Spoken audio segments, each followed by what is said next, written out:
हा बॉक्स आलाय आता, बऱ्यापैकी त्याच्यामध्ये सामान आहे. 2 जण आले होते आता नाशिक रोडवरनं. तिथं कुठंतरी एक छोटंसं हनुमानाचं मंदिर आहे, तर तिथं लोकांनी आणून ठेवले होते हे देवांच्या फोटो मूर्त्या. आणि मी अवेअर नव्हती ह्या गोष्टीला. ते आले बॉक्स घेऊन, मग मी त्यांना कॉस्टिंग सांगितली, पण ते म्हणतात की मॅडम मंदिरातलं आहे असं तसं. कारण ते आलेत नाशिक रोड आणि आपलं आहे Makhmalabad road. It will take more than half an hour. म्हणजे इथं अर्धा ते पाऊण तास लागतो इथं येण्याकरता नाशिक रोडवरनं. सो पहिले तर 15-20 मिनिटं तेच चालू होतं त्यांचं की आम्ही चार्जेस नाही देऊ शकत वगैरे मंदिरातले. शेवटी मी ते ठेवून घेतलं. ठीक आहे, मी म्हटलं ठीक आहे चला जाऊ द्या, बघते मी काय करायचंय. हा व्हिडिओ काढण्यामागचं कारण आहे की आपण सर्वजण घरामध्ये फोटो मूर्तीज घेतोय आणि नंतर मंदिरात नेऊन ठेवतोय. पण ते मंदिरात जे ठेवतायत, कारण अजूनही बरेचसे लोक आहेत की ज्यांना आम्ही पैसे सांगितले तर त्यांचं म्हणणं आहे की आता आम्हीच करू शकतो ना, तुम्हाला का करू. आणि ते काय करतायत, मंदिरात जाऊन ठेवतायत. पण तुमची मूर्ती, तुम्ही घेतलेली फोटो जो काही आहे तो, त्याचं बर्डन मंदिरवाल्यांना कशाला, आजूबाजूच्या लोकांना कशाला.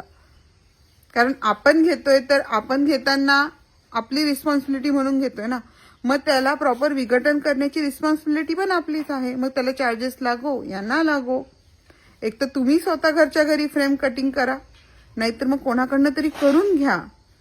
पण ती अशी बेवारस सारखी रस्त्यात नदी किनारी ठेवू नका. त्याला काहीच अर्थ नाहीये, काहीही अर्थ नाहीये. कुठे ना कुठे मग आपण पुन्हा येतो ना, देव मानतो ना आपण, मग पाप आणि पुण्याला पण आपण मानतो. मग हे पापाचे भागीदार होतोच आहे. आणि मग जर जाणून बुजून पापाचे भागीदार होत असू ना, तर माझ्याकडे शब्द नाहीये ह्या गोष्टींना. कारण आज ज्या प्रकारे मी त्या 2 मुलांचे चेहरे बघितले ना, आय वॉज लाईक दॅट. आणि असे मला बरेच जणांचे कॉल येतात.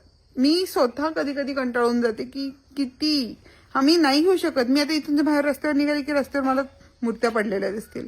आपल्याला कोणी डोनेशन नाही देते. ज्यावेळेस एखादा आधार आश्रम, अनाथ आश्रम यांना जसं वाटलं तर आपण 1-2 पैसे देतो डोनेशन का, कारण त्याच्यामुळे कोणतरी शिकणार आहे, कोणाची तरी तब्येत बरी होणार आहे. बरोबर आहे ना.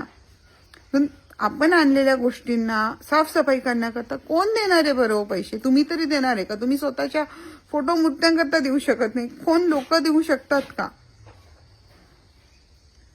So it's well and better कोणीतरी हायर करा आणि आपल्या घरातल्या फोटो मूर्त्या ज्या खराब झाल्या आहेत त्या घरच्या घरी कसे विघटित करता येतील. माझ्या युट्यूबवरती मी बरेचसे व्हिडिओज दाखवलेत, ते यूज करून ते बघून तुम्ही ते घरच्या घरी विघटित करू शकतात. नाहीतर सरळ संपूर्ण मला आणून द्या. थोडेसे पैसे भगवंताच्याच कामाकरता खर्च झाले तर त्याला काही वाईट असं काहीच नाहीये. धन्यवाद.